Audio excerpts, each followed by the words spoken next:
طاقتور حلقے، military establishment اور اقتدار کے بھوکے مل گئے اور انہوں نے عوام کے حق پر ڈاکہ ڈال دیا، یعنی ظلم کیا، لوٹ لیا، ساری دنیا کے سامنے لوٹا ہے، کسی کو شک نہیں ہے اسے لوٹا ہے۔ محمود خان جگزئی صاحب بشیر صاحب کہتے ہیں فلاں کی نانی کو پتا ہے، فلاں کی دادی کو پتا ہے، فلاں کی ماں کو پتا ہے، فلاں کی بیٹی کو پتا ہے، فلاں کے بھائی کو پتا ہے، یعنی یہ اتنا بڑا کھلم کھلا ڈاکہ تھا کہ کسی سے ڈاکہ چھپا نہیں ہے، بچوں کو بھی پتا ہے۔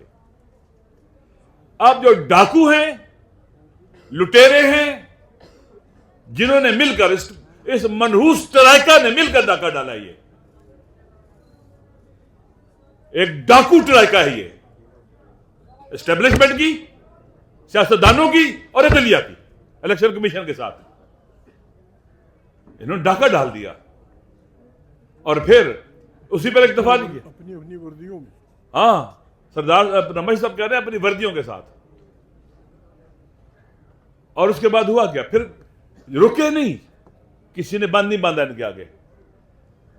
وہ سمجھتے ہیں کہ ہمیں پرواہ ہی نہیں ہے، ہم کسی کو جواب دہ ہے ہی نہیں ہے۔ قرآن کی نص سے صریح، ہم مسلمان ہیں، آئین میں لکھا ہے قرآن و سنت کیا ہے؟ سپریم ہے۔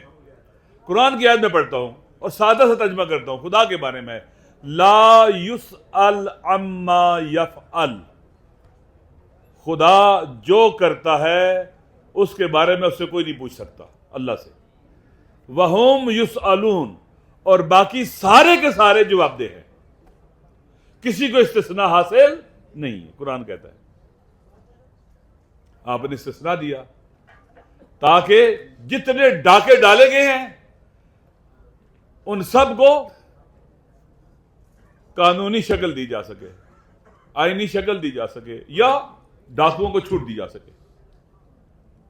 دیکھیں بھائی، عوام اگر ساتھ نہیں ہوں گے، ہم سب اکٹھے نہیں ہوں گے، ہم کبھی بھی اس طرح کی ڈکیتیوں کا راستہ نہیں روک سکتے۔ تین چیزیں ہیں، ایک رسل جو معاشرے کے راہبر اور پیشوا تھے، ایک منشور جو کتاب کی شکل میں آیا، اور تیسرے عوام تھے۔ لیڈرشپ ہو، منشور ہو اور عوام ساتھ نہ ہو، عدل کا نفاذ ممکن نہیں ہے۔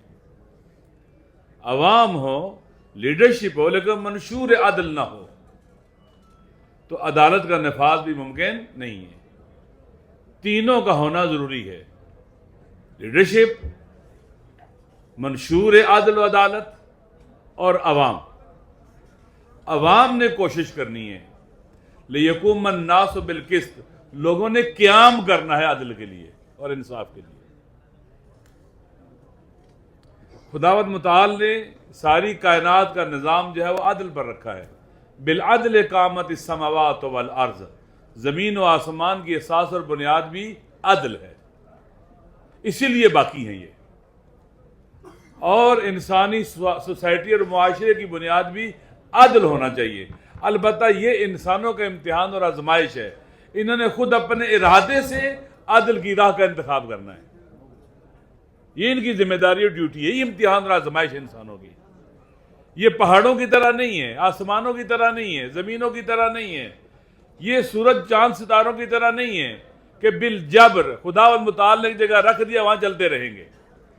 ان کو خدا نے عقل نہیں دی، انسانوں کو خداوند متعال نے عقل دے کے بھیجا ہے۔ انسان کو اللہ نے ارادے اور اختیار کی نعمت دے کر بھیجا ہے، اس کو حق دیا کہ یہ خود چنے اور انتخاب کرے، اختیار کی طاقت سے بھیجا ہے۔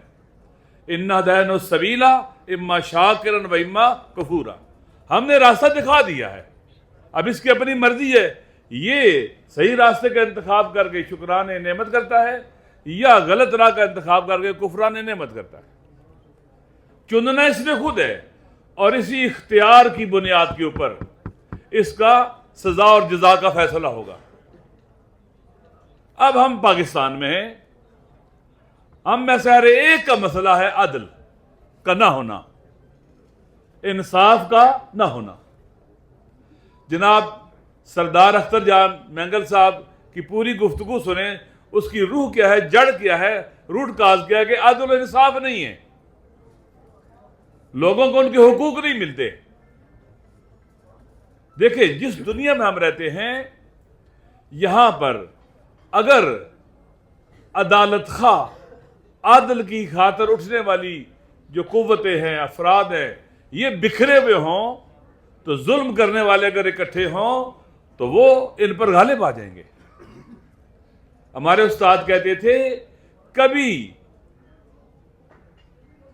باطل حق کو شکست نہیں دے سکتا، کبھی بھی۔ 2 اور 2 4 حق ہے اور 2 اور 2 3 باطل ہے۔ ساری دنیا اکٹھی ہو جائے اور کہ 2 اور 2 3 ہوتے ہیں، کوئی نہیں مانتا۔ لیکن یہ ہو سکتا ہے کہ اگر اہل حق منتشر ہوں، منظم نہ ہو، اکٹھے نہ ہو، ویل پلان نہ ہو، ویل آرگنائزڈ نہ ہو، اور اہل باطل اکٹھے ہوں، ویل پلانڈ ہوں، ویل آرگنائزڈ ہوں، وہ جیت جائیں گے اور اہل حق ہار جائیں گے۔ اگر فرعون گندم کاشت کرے اور اس کا خوب خیال رکھے، پانی دے، ہر لحاظ سے لک آفٹر کرے، تو فرعون کی گندم اگائے گی۔ اگر ایک اللہ کا کوئی برگزیدہ بندہ بھی گندم کاشت کرے، بنجر زمین میں پھینک دے، نہ پانی دے، نہ کچھ کرے، وہاں پر فصل نہیں اگے گی۔ یہ خدا کا قانون ہے، یہ قانون خدا ہے، یہ اس میں تبدیلی نہیں آ سکتی۔ اب ہم سارے یہاں کیوں بیٹھے ہیں؟ اس ملک کے اندر عدل و انصاف عنقا ہو چکا ہے، ظلم و ستم کا دور دورہ ہے، ہر کوئی گلہ مند ہے، ہر کوئی پریشان ہے۔ معاشی ظلم، سماجی ظلم، سیاسی ظلم، ہر پہلو سے آپ کو ظلم نظر آتا ہے۔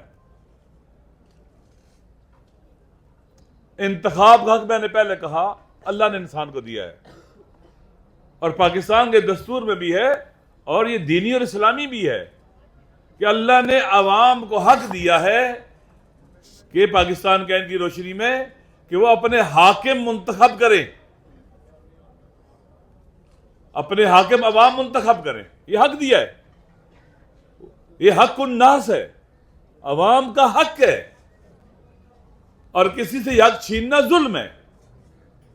2024 کو 8 فروری والے دن الیکشن ہوا، عوام نے اپنے حکمرانوں کا انتخاب کیا آئندہ کے، جو ان کا حق تھا اسے انہوں نے اپلائی کیا اپنے اختیار کو۔